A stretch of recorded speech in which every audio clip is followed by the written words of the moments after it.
Extra marital affair नसेल तर तुम्हाला जुन्या विचारांचे म्हटले जाईल, असं मी नाही, समाजात होणारा बदल सांगत आहे।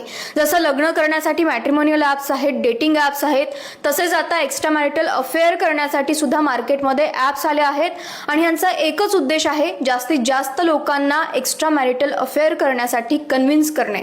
पण प्रश्न अशा ॲप मार्केटमध्ये येतात कारण त्यांना मॅरेज सिस्टममध्ये प्रॉब्लेम दिसत आहेत। यामागे काही महत्त्वाची कारणे आहेत। नंबर 1, नात्यात इमोशनली डिस्कनेक्टेड फील करणं। नात्यात फिजिकल प्रेझेन्स तर आहे पण इमोशनली प्रेझेंट नसणं।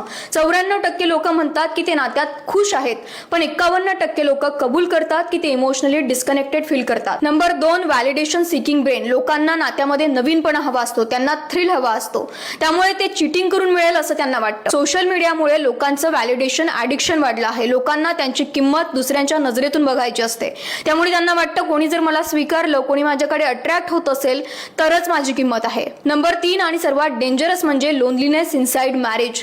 लोक सिंगल असताना इतके लोनली नसतात जितके रॉंग मॅरेजमध्ये लोनली असतात, त्यामुळे ते बाहेर इमोशनल रेस्क्यू शोधतात। पण यापैकी कोणतेही कारण चीटिंगला जस्टिफाय करत नाही। फ्रीडमच्या नावाखाली जर कमिटमेंट तोडण्याचं नॉर्मलायझेशन होत असेल तर हे फ्रीडम नाही, इमोशनल रिस्पॉन्सिबिलिटी पासून पळण्याची सवय आहे।